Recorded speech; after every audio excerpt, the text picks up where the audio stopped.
If you've ever been cheated on, you probably told yourself, "I never saw it coming."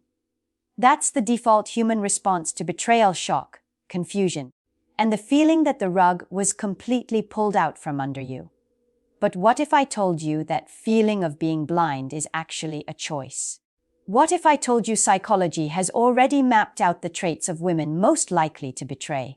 These aren't random stories or isolated incidents. They're documented patterns. And once you know them, you'll start to see the red flags you used to miss, the subtle cracks in the foundation you ignored, because you were convinced your loyalty was enough. That's why in this video, I'm stripping away the illusions. I'm revealing the 6 distinct types of women most likely to cheat. Stay with me, because spotting these signs early could save you years of wasted emotional energy, agonizing heartbreak, and deep regret. I've seen this devastating story play out too many times. Good men walk into relationships blind, convinced their effort and faithfulness will somehow inoculate them against betrayal. They ignore the psychology. They ignore the patterns. And when the inevitable hits, they're genuinely shocked. That ends today. I'm here to hand you the tools you were never given. Not vague theory, not motivational fluff, but hard truths forged from real-world experience and backed by clear psychological principles. So before we get into the profiles, hit that like button. Subscribe to the Stoic Manhood Guide, and make a commitment right now, a commitment to equipping yourself with the knowledge that protects your future and your peace of mind. Now, I want to hear from you quickly in the comments. Have you ever thought you were the exception, only to realize you were just another man caught in the same trap? Stay with me, because what comes next will set the tone for everything you thought you knew about loyalty. Now that you've committed to awareness, let's get tactical. We are going to dissect the 6 psychological profiles most likely to engage in betrayal. For each one, pay attention to the initial attraction, the trap, and the underlying mechanism, the danger. 1. The dependent woman. Number 1, the dependent woman. The one who can't stand without constant external validation. Picture this: you meet a woman who seems sweet, fragile, maybe even endearing in her vulnerability. At first, you feel like a savior, her source of strength, her anchor. You tell yourself, "She needs me," and that makes you feel important, powerful, even heroic. But slowly, that sweetness turns into a bottomless demand. Every day she needs reassurance. Every moment she needs you to tell her she's beautiful, she's loved, she's enough. If you're busy with work, if you forget to answer her text for a few hours, suddenly you've changed. Suddenly, you're not giving her enough attention anymore. This isn't love. This is dependency disguised as affection. Psychology explains why a woman with low self-esteem often relies entirely on external validation to survive emotionally. She doesn't have an internal foundation. So, she leans on you to be her mirror, constantly reflecting back her worth. The danger when you can't supply that constant, exhausting stream of reassurance, she's highly vulnerable to seek it elsewhere. Maybe it's another man who happens to flatter her, or a stranger who gives her attention online. In her mind, she's not betraying you, she's just filling a void. But for you, the partner, that void becomes a trap that will drain you completely. Here's the twisted part. She will shower you with sweetness when her needs are met, making you feel like the best man alive. But the moment you slip, she flips. That conditional affection keeps you chained because you're always trying to keep her emotional status bar full. What feels like intimacy is really just emotional dependence. And when dependence replaces self-worth, loyalty becomes negotiable. Think about it: a woman who cannot stand on her own feet will eventually lean on someone else the moment you stumble. The truth is harsh. She doesn't want a partner. She wants a crutch. And if you become her crutch, prepare for the weight to break you. A woman who cannot stand on her own will eventually pull you down with her. Recognize the difference between support and substitution. Number 2, the impulsive woman. The one who lives for the thrill of the moment. Imagine this scenario.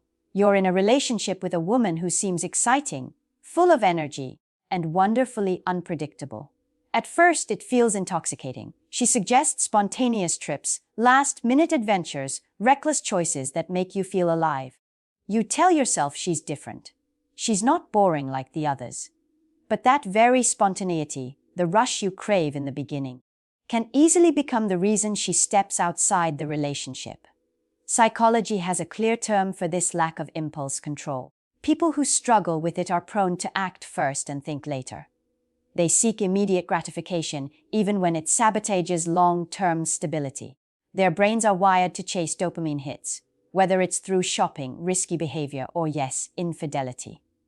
For a woman like this, the temptation of a flattering smile from a stranger can feel irresistible. Not necessarily because she doesn't value you, but because she's addicted to the high of the new and the forbidden. Let's be brutally honest. An impulsive woman doesn't plan betrayal. She doesn't sit down and strategize. Instead, she gets caught in the moment, swept away by excitement, and only thinks about consequences after the damage is done. And by then, it's too late. You're left with the wreckage of her choices, trying to make sense of why it happened. The irony, what attracts you to her in the beginning. That carefree, adventurous spirit is exactly what makes her dangerous for a committed relationship. The unpredictability that feels thrilling on a Friday night is the same unpredictability that might shatter your trust on a business trip, a vacation, or even a casual night out. You might think, but she's so fun. She makes me feel alive! Sure, until that fun comes at the cost of your peace. Stability and self-control aren't exciting at first glance, but they're the foundation of loyalty. Without them, you're gambling your trust on someone who treats commitment like a mood swing. If a woman cannot control herself, don't expect her to stay true to you. Number 3, the narcissistic woman. The one who believes the world owes her everything. You know the type. She walks into a room and the atmosphere shifts because she needs to be the center of attention. At first, you're drawn to her confidence. She seems magnetic, bold, untouchable. But the deeper you get, the more you realize her confidence isn't strength. It's hunger. A hunger for admiration that never ends. Conversations with her follow a predictable, draining pattern. You don't do enough for me. You don't make me feel special anymore. No matter how much effort you pour into the relationship, it's never enough. Here's where psychology cuts through the illusion. Narcissistic tendencies are marked by entitlement and a profound lack of empathy. To her, your needs are irrelevant. She measures love by how much attention and praise you give. And if you stop feeding her ego, she convinces herself she deserves it elsewhere. She won't even see it as betrayal. In her mind, she's not cheating. She's compensating. She'll rationalize with lines like, "You didn't appreciate me," or "You weren't attentive enough." That's the danger.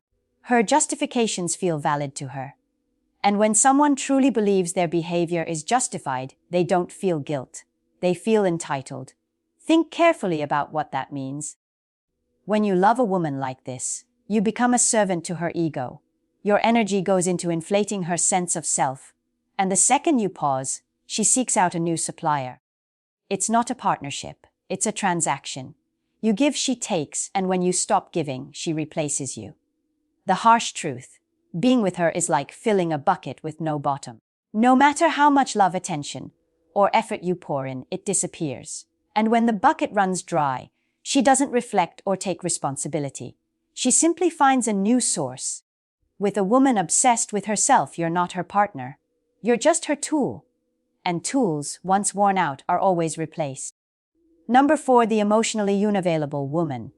The one who runs from commitment. On the surface, she might look perfect. She's fun, engaging, and the chemistry feels electric. In the early stages, she seems fully invested, texting non-stop, making you feel like the only man in the room. But something changes when the relationship crosses into deeper territory. The moment things start to become serious. Talks of moving in, birthdays, anniversaries, she pulls away. Suddenly her warmth becomes distant. Her texts get shorter. Her schedule busier, her excuses more frequent. This isn't random. It's psychology. Some women carry a deep fear of commitment, often rooted in unresolved past experiences. They enjoy the chase, the thrill of newness. But when permanence enters the picture, they feel trapped. The weight of real intimacy overwhelms them. Instead of facing that fear, they escape it. Sometimes by sabotaging the relationship, sometimes by stepping into someone else's arms when milestones approach. What's worse is the confusion it leaves you in. One day she's overflowing with affection. The next she's cold and withdrawn. You question yourself, did I do something wrong? Did I push too hard? But the truth is, it's not about you. It's about her inability to handle stability without anxiety. Here's the cruel cycle. Her disappearing act can make you chase harder. You try to prove your worth to reassure her that commitment isn't scary. But the more you chase, the more she runs. You can't win because the issue isn't your effort, it's her avoidance. It feels intoxicating at first, like a game of cat and mouse, full of tension and passion. But over time, it becomes exhausting. You're stuck trying to hold on to someone who was never fully present in the first place. If she vanishes every time you ask for something serious, you don't have a partner. You have a runner. And no matter how fast you try to catch her, she'll always be sprinting toward the next escape. Number 5, the bored and attention-seeking woman. The one who thrives on validation, not connection. You've probably seen her before. She spends hours scrolling through her phone, posting selfies with captions designed to attract comments, updating stories every hour just to feel noticed. To you, it looks harmless, just social media habits. But look deeper, and you'll see the pattern. She isn't sharing her life. She's begging for attention, and when attention becomes her oxygen, loyalty is always in danger. Psychology has a simple explanation. Boredom mixed with low intrinsic motivation often drives people to chase stimulation from outside sources. Instead of building hobbies, passions, or meaningful relationships, she fills her emptiness with digital applause. And here's the problem: no matter how much attention you give her, it won't be enough.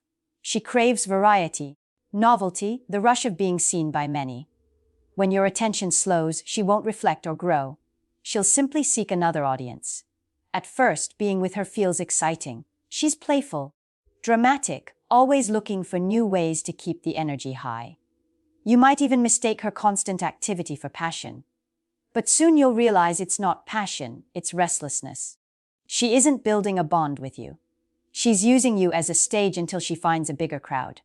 The dangerous truth: women who rely on external stimulation are more likely to step outside when the relationship no longer entertains them.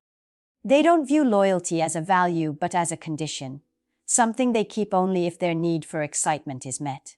And in today's world, where social media offers an endless supply of admirers, the temptation is always one message away.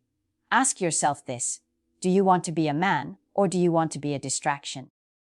Because if she doesn't know how to create her own happiness, she will eventually turn you into her source of amusement. And when you fail to entertain her, she will find a new stage to perform on. A woman who cannot generate her own joy will reduce you to a temporary thrill. Number 6, the repeat offender. The one who has already crossed the line before. There's a saying you've heard 1,000 times: once a cheater, always a cheater. While not every case is absolute, psychology and research don't lie. People who have cheated once are far more likely to do it again. In fact, studies show the chances of repeat infidelity can be up to 3 times higher. Why? Because once the boundary has been crossed, it's no longer a barrier. It becomes familiar territory. Think of it like this: the first betrayal feels like jumping off a cliff. It's terrifying, risky, and heavy with guilt. But the second time, easier. The third time, almost natural. The conscience adapts, and the justifications multiply. A woman who has cheated before often convinces herself she can do it again and still manage the fallout. She's already rehearsed the excuses. I was unhappy. You weren't there for me. It didn't mean anything. These words are rehearsed lies designed to soften her guilt, not to comfort you. Here's the cruel trap: you might believe she's changed. You tell yourself, she regrets it. She promised she'll never do it again. But remember, regret is not transformation. Regret is often just discomfort from getting caught. Real change requires deep accountability. And most repeat offenders never confront the root of their destructive behavior. The cost for you: trust. Once broken, it doesn't come back whole. You can try to patch it up, but the cracks remain. Every late text, every night out, every unanswered call will stir suspicion. And living in suspicion is not love. It's slow torture. You don't need to hate her to walk away. You just need to respect yourself enough to realize that betting on a repeat offender is like gambling with loaded dice. The odds are not in your favor. When a woman has already betrayed once, the line of loyalty no longer exists. And when that line disappears, so does the safety of your relationship. Sometimes, the danger doesn't just come from her personality. It comes from the environment she lives in or the digital world she's addicted to. And if you ignore these factors, you're setting yourself up for disappointment. Let's start with the most pervasive threat: social media. A woman who lives for likes, comments, and endless streams of attention is never truly alone. She always has another option in her pocket. Every direct message, every "you look amazing" from strangers, every heart on her photo feeds her ego. For her, validation doesn't just come from one man. It comes from 100 faceless admirers. And the more she relies on that external noise, the more fragile her loyalty becomes. Because why would she value your singular attention when she can get instant applause from a crowd? Your attention slows down, but the endless scrolling, that endless stream of options, never does. Now, add the factor of career and lifestyle. Research has shown certain professions come with higher risks of infidelity. I'm talking about fields like medical work, finance, education, or social work. These are not inherently bad careers, but they place women in environments filled with temptation and opportunity. High stress, late hours, constant interaction with attractive, ambitious colleagues. These conditions create emotional openings where boundaries can easily slip. The truth is, when someone spends more time with co-workers than they do with you, emotional bonds can form. And sometimes, those bonds cross lines you never thought possible. Here's the hard part to swallow: none of this guarantees she will cheat. But it dramatically raises the odds. It's not about paranoia. It's about awareness. A woman obsessed with social media or immersed in a high-pressure career will always face stronger temptation. And temptation, when mixed with weak boundaries, often leads to betrayal. So ask yourself, are you pretending the constant external validation she seeks or the intense workplace dynamics she's immersed in don't matter? Because pretending doesn't protect you. Awareness does. Sometimes it's not you who changes. It's the environment around her that opens endless exits from loyalty. And once those exits exist, she doesn't need much of a reason to walk through one. You've just seen the patterns, the psychological profiles, and the environments that make certain women more likely to betray. Does that mean every woman who fits these traits will cheat? No, human behavior is complex. But ignoring these signs is like walking blindfolded into traffic. Maybe you won't get hit, but why would you take that risk? The truth is, loyalty isn't about sweet words or pretty promises. It's about how she acts when temptation is close and when life gets hard. That's when character reveals itself. Here's the part most men don't want to hear. It's not your job to fix her. It's not your role to heal her insecurities or control her impulses. That burden will crush you, and it won't stop her from repeating old patterns. Your job is to recognize the signs early and decide whether you want to invest your life in someone who might not value it. Cheating isn't just about betrayal. It's about the slow erosion of your peace of mind. And peace, once lost, is not easily reclaimed. So, don't gamble your future on red flags you could have avoided. Choose awareness. Choose boundaries. Choose yourself. If this message hits you hard, it means you're awake now. If you want to keep sharpening that awareness and master the psychology of relationships, hit the subscribe button and like this video. Leave a comment below with your own experience. Because here, we give you the tools to take back control.